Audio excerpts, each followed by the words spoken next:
Hello everyone, कैसे हैं आप लोग। मैं उम्मीद करता हूं कि आप सब लोग अच्छे होंगे और आपकी तैयारी भी बेहतरीन तरीके से चल रही होगी। और जो लोग अच्छे नहीं हैं वह सबसे पहले अपने स्वास्थ्य का ध्यान रखें, उसके बाद अपने करियर का ध्यान रखें और तीसरे नंबर पे अपने जीवन से जुड़ी हुई अन्य चीज़ों का ध्यान रखें, जैसा कि आप हमेशा रखते हैं। आज का लेक्चर रिसर्च एप्टीट्यूड का छठा लेक्चर है। तो आज के लेक्चर देखने से पहले यदि आपने प्रीवियस लेक्चर्स को नहीं देखा है तो आप चैनल के प्लेलिस्ट में चले जाएं। वहां पर आपको एक रिसर्च एप्टीट्यूड के नाम से प्लेलिस्ट मिलेगा, जिसमें 5 वीडियोज़ होंगे। आप एक एक वीडियो को बारी बारी से क्रमबद्ध तरीके से आप देख लीजिएगा और साथ में एक नोट्स तैयार कर लीजिएगा, ताकि एग्जामिनेशन से पहले आपको रिवीजन करने में सुविधा हो सके।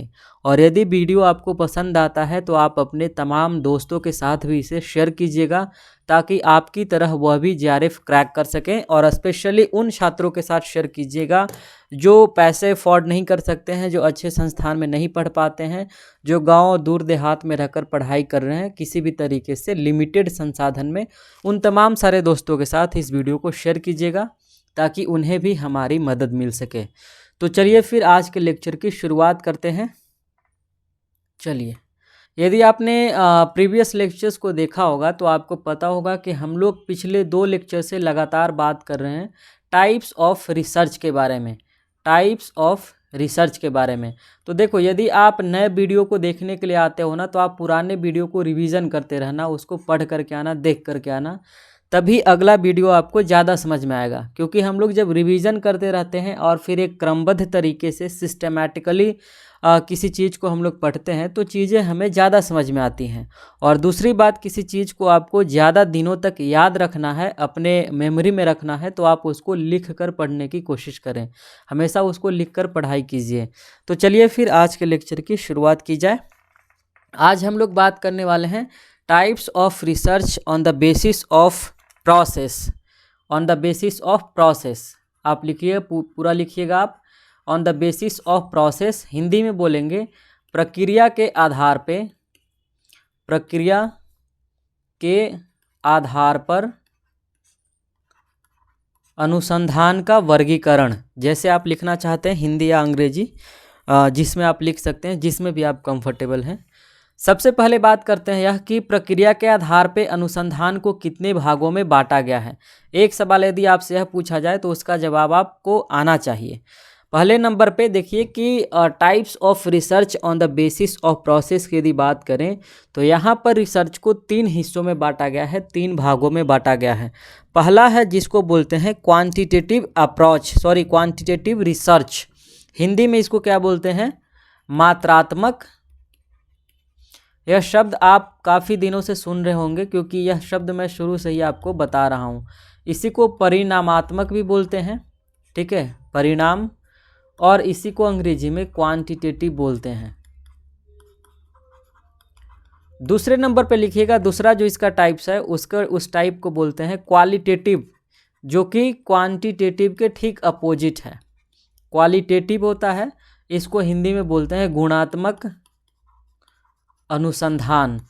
और तीसरे नंबर पे लिखिएगा, तीसरा जो होता है वह मिक्स्ड रिसर्च है, जिसको आप मिश्रित अर्थव्यवस्था कहते हैं, मिक्स्ड रिसर्च, ठीक है। चलिए, अब हम लोग एक एक करके इसको डिफाइन करने की कोशिश करते हैं।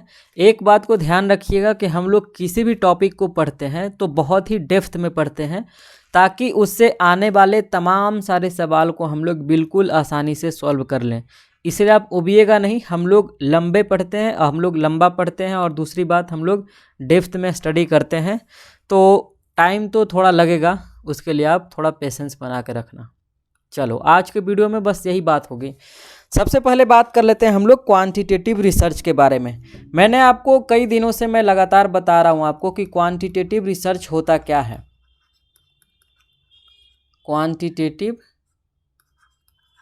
रिसर्च हिंदी आपने इसका लिख लिया होगा। चलिए, क्वांटिटेटिव रिसर्च जो होता है साथियों, यह नेचर में डिडक्टिव होता है। क्या होता है? नेचर में जो है यह डिडक्टिव होता है। ये सब पॉइंट आप नोट करते चलना। डिडक्टिव क्या होता है मैंने आपको बताया था ना कल के लेक्चर में, डिडक्टिव, इंडक्टिव और स्ट्रक्चर्ड एंड अनस्ट्रक्चर्ड, 4 प्रकार का रिसर्च मैंने टाइप्स ऑफ रिसर्च के दूसरे हिस्से में बताया था मैंने, तो आप उसको वहाँ पे देख लेना। यह नेचर में क्या होता है, डिडक्टिव होता है। इसमें हम लोग क्या करते हैं, इसमें डिडक्टिव में हम लोग क्या करते थे बताओ, इसमें हम लोग उपकल्पना, जिसको आप हाइपोथेसिस बोलते हो, इसमें हाइपोथेसिस हम लोग बनाते थे। ठीक है, हाइपोथेसिस हमारे पास यहाँ पे ऑलरेडी होते थे, किसमें, डिडक्टिव में। और इसमें हम लोग क्या करते थे, डिडक्टिव में हाइपोथेसिस को टेस्ट करते थे सीधा, और इंडक्टिव में क्या करते थे, हम लोग हाइपोथेसिस को जनरेट करते थे। बेसिक अंतर मैंने यहाँ बताया था। तो क्वांटिटेटिव रिसर्च का अप्रोच क्या होगा, डिडक्टिव होगा। समझ में आ रही बात। इसमें जो होगा, दूसरा पॉइंट लिखिएगा कि इसमें जो डेटा होता है, जो डेटा आप रिसर्च के लिए लाएंगे, वह डेटा पहले से आपके पास मौजूद होता है। ठीक है, यह डेटा जो है आपके पास पहले से मौजूद होता है। ऑब्वियस सी बात है, डेटा जब पहले से मौजूद रहेगा तभी तो हाइपोथेसिस बनाओगे। तो हाइपोथेसिस भी पहले से मौजूद है, डेटा भी पहले से मौजूद है। इस रिसर्च में एक पॉइंट और लिखिएगा, इसमें और क्या होता है कि इंटरप्रेट करने की जो क्षमता होती है, कि किसी चीज़ को आप अपने तरीके से इंटरप्रेट कर देते हो, शब्दों के जाल में फंसा कर, कुमार विश्वास टाइप से, तो वैसा यहाँ पर नहीं कर सकते हैं, क्योंकि यहाँ पे क्वांटिटेटिव स्टडी है, यहाँ पे क्वालिटेटिव स्टडी नहीं है।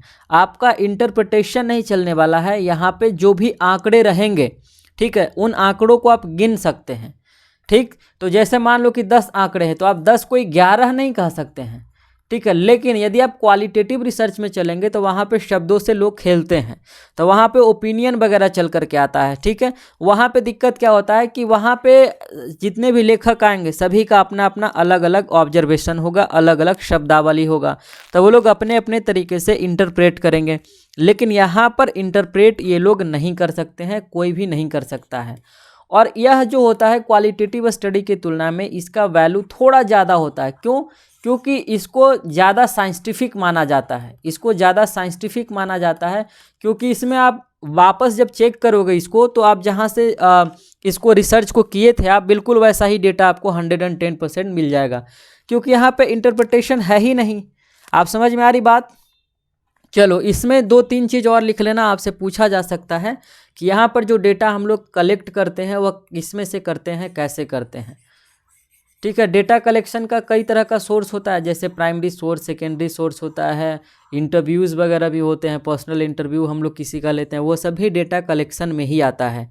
तो यहाँ पर लिखिएगा, यहाँ पे जो हम लोग डेटा कलेक्ट करेंगे उसमें स्ट्रक्चर्ड इंटरव्यू होगा, जो कि मैंने पिछले लेक्चर में बताया था, स्ट्रक्चर्ड और अनस्ट्रक्चर्ड। ठीक है, तो यहाँ पर स्ट्रक्चर्ड इंटरव्यू के माध्यम से हम लोग डेटा का कलेक्शन कर सकते हैं।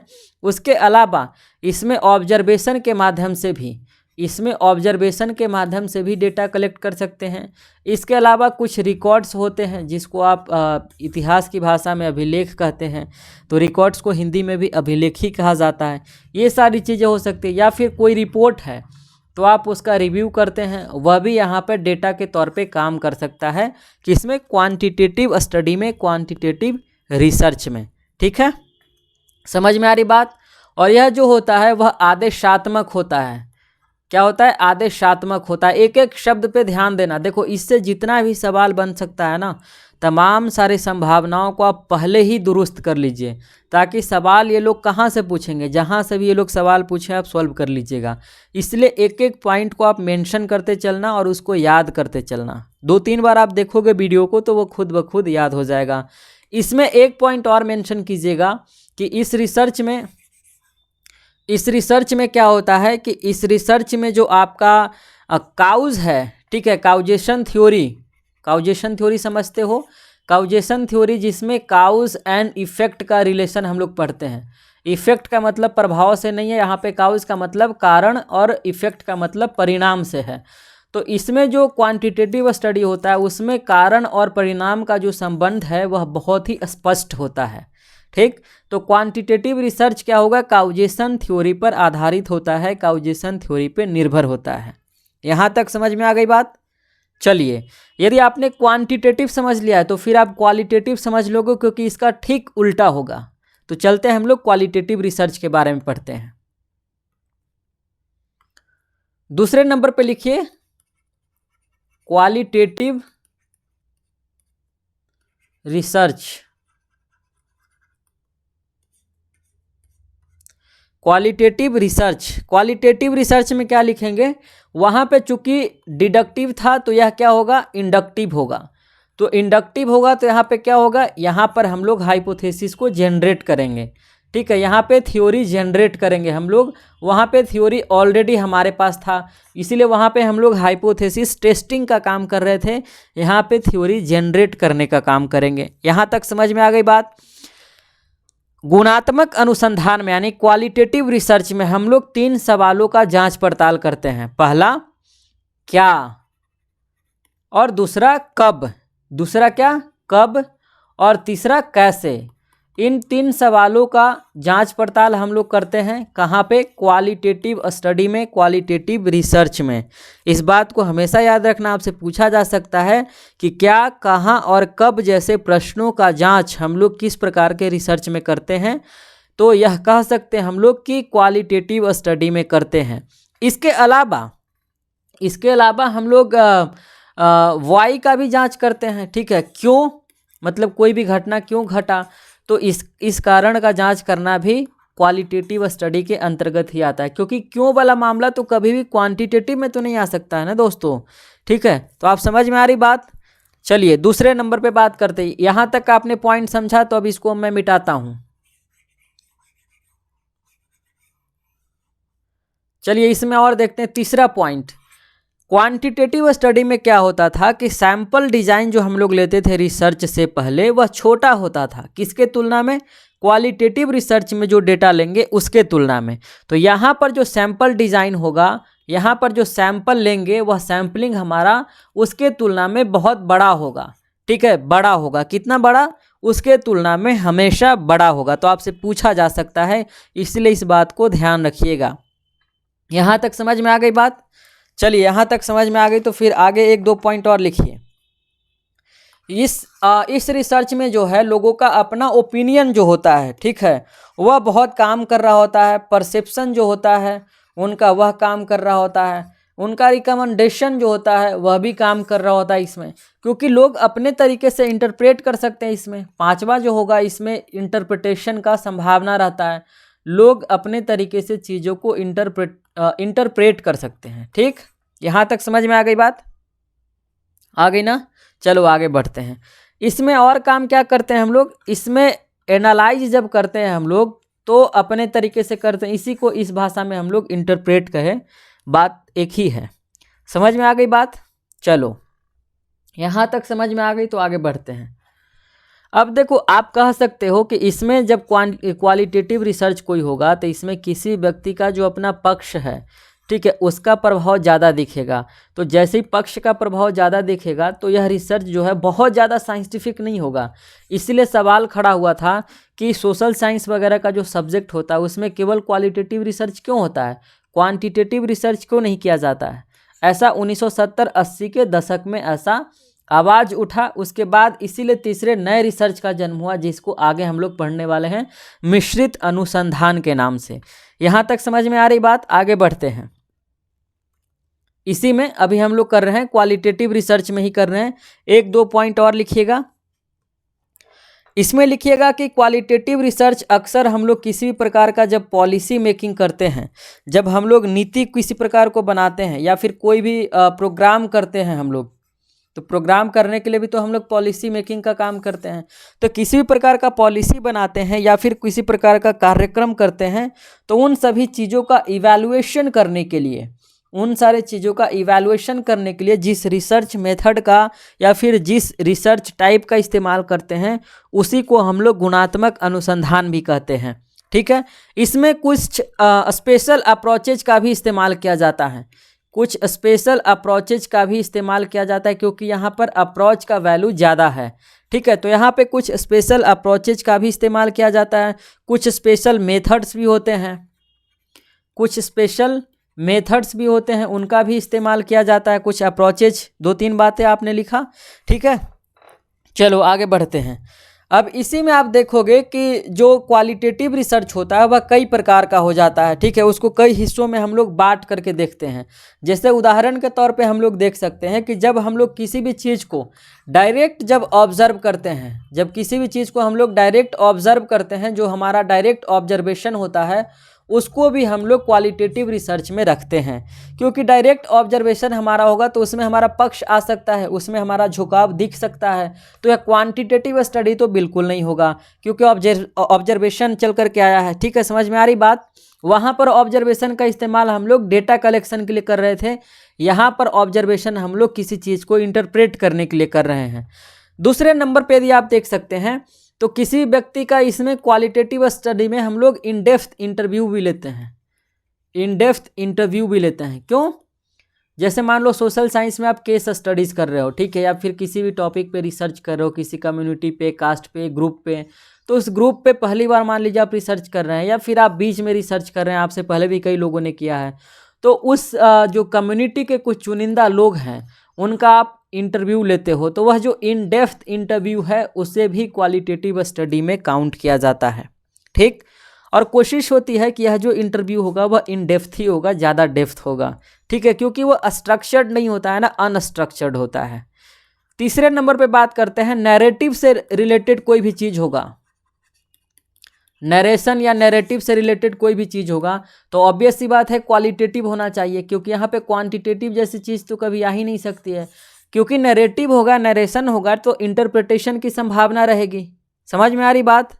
चलिए, इसी में और हो सकता है किसी घटना के बारे में हम लोग जब अध्ययन करते हैं, किसी घटना के बारे में भी जब हम लोग अध्ययन करते हैं तो वह भी किस में आता है, वह भी क्वालिटेटिव रिसर्च के अंतर्गत ही उसे भी काउंट किया जाता है, ठीक। क्योंकि वहाँ पर भी पक्ष या फिर पक्ष का झुकाव, या फिर आप कह सकते हो कि उसका जो पूर्वाग्रह है उसको आप देख सकते हो, वहाँ पे लोग अपने तरीके से इंटरप्रेट कर सकते हैं। जैसे आज के दौर में जो मीडिया है, या फिर अब से पहले भी जो मीडिया थी वह भी इसी तरीके से काम करती थी। तो घटना को आप अपने तरीके से इंटरप्रेट करते हैं, क्योंकि जिसको उससे फ़ायदा हो सकता है वो अपने तरीके से उसके सकारात्मक चीज़ को दिखाएगा, और जिसको लॉस होगा उस नकारात्मक चीज़ों को दिखाएगा। इसमें और क्या हो सकता है, पाँचवें नंबर, चौथे नंबर, व्हाटएवर जो भी हो आप देख लेना एक बार, ठीक है।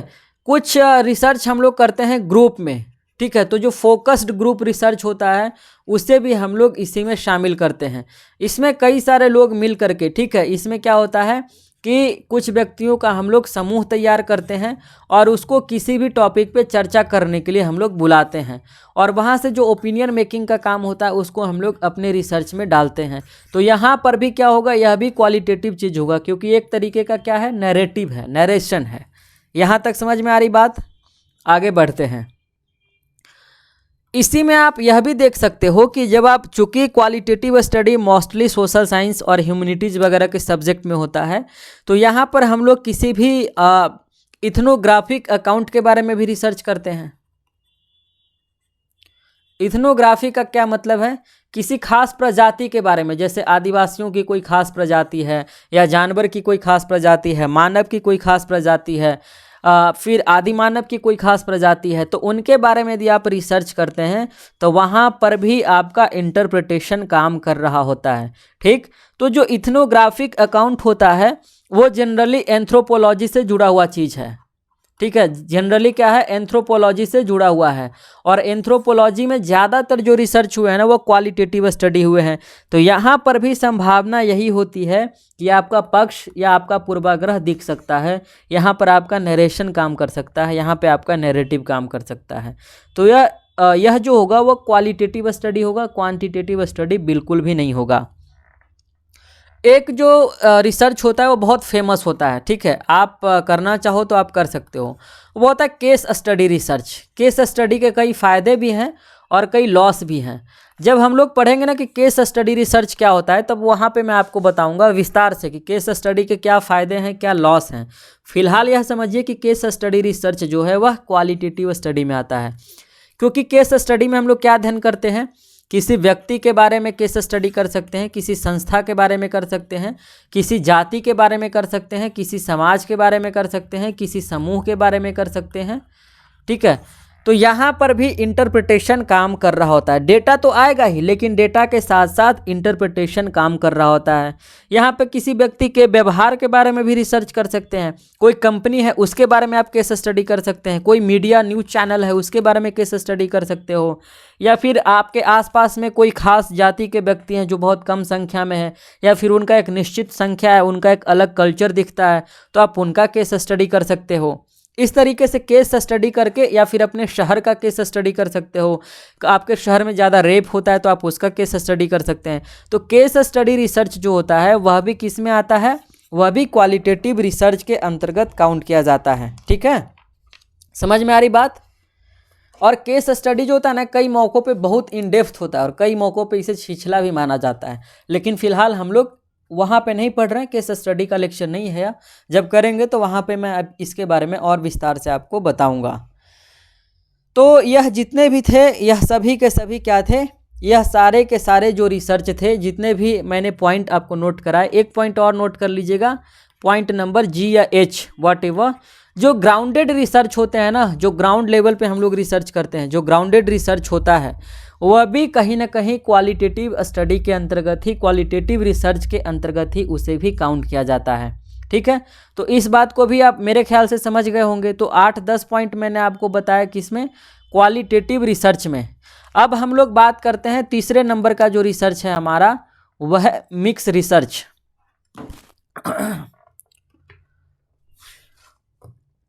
लिखिएगा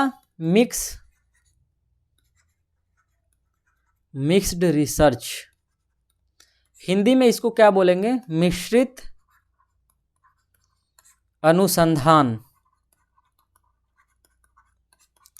मिश्रित अनुसंधान। मिश्रित अनुसंधान का जो क्यों आखिर इसकी ज़रूरत पड़ गई, देखिए जब 1970 से 80 के दौर से पहले तक, ठीक है, 1970-80 के दशक से पहले तक जितने भी सोशल साइंस के सब्जेक्ट थे और ह्यूमैनिटीज़ के सब्जेक्ट थे, उसमें क्वालिटेटिव स्टडी ही केवल किया जाता था। तो कई लोग सवाल खड़ा करने लगे, साइंस वाले जो थे उन्होंने कहा कि साइंस के तमाम सारे सब्जेक्ट में क्वांटिटेटिव स्टडी होता है, उसमें मिलावट की संभावना कम होती है, न के बराबर आप नहीं कर सकते, चीज़ों को इंटरप्रेट नहीं कर सकते।